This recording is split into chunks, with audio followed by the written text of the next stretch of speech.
ప్రతిరోజు సూర్యాస్తమయాన్ని చూస్తూనే ఉంటాం.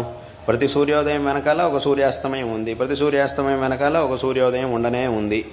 ఇవన్నీ కూడా ఈ విధంగా ప్రపంచంలో అన్ని విషయాలు నియతంగా జరుగుతూ ఉంటాయి. అలాగని ఇవన్నీ ఇలా జరగడంలో మన ప్రమేయం లేదు. మన ప్రమేయం అంటే మనుషుల ప్రమేయం ఏమీ లేదు.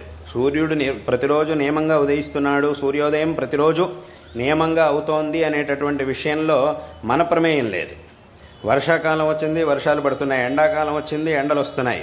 వానాకాలం తర్వాత చలికాలం వచ్చింది, చలిగా ఉంది. ఇవన్నీ కావాల్సిందే. కానీ ఇవన్నీ నియమంగా ఒకదాని తర్వాత ఒకటి జరగడంలో మన ప్రయత్నం ఏమీ లేదు, మన ప్రమేయం ఏమీ లేదు, మన ప్రయత్నం జరిగేది కూడా కాదు. కానీ ఇవన్నీ నియమంగా జరుగుతూ ఉంటాయి.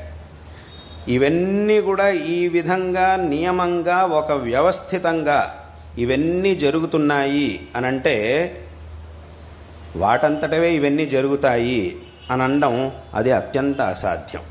ప్రపంచంలో జడమైనటువంటి అంటే జీవం లేనటువంటి ఏ పదార్థము కూడా ఒక జీవం సహకారం లేనిదే, ఒక చైతన్యం యొక్క ప్రేరణ లేనిదే ఏవి కూడా పనిచేయవు.